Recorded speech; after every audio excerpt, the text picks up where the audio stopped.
Vitu muhimu vya kuzingatia katika ufugaji wa kuku, ndugu yangu, kuna vitu ambavyo utakiwa kuvikwepa. Kwanza, uwe na sehemu nzuri, yani eneo ambalo ni rafiki.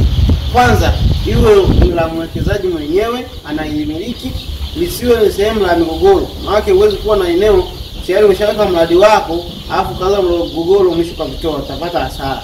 La pili, hiyo eneo liwe tayari lina usalama. Maana nini?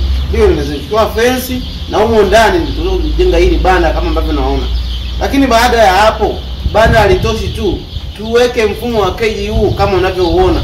Hapo ndio utakuwa vizuri, muandalia kuku mazingira na ambaye atakupelekea wewe uweze kufurahia na kuku wako na kuweza kupata faida. Kwa hiyo vitu vya kuzingatia sana. Hakikisha kwamba una eneo la kutosha. 2, eneo liwe la kwako la mwekezaji. 3, ujenge banda zuri, banda la zuri ambalo unakuja kujenga hizi keji ndani yake.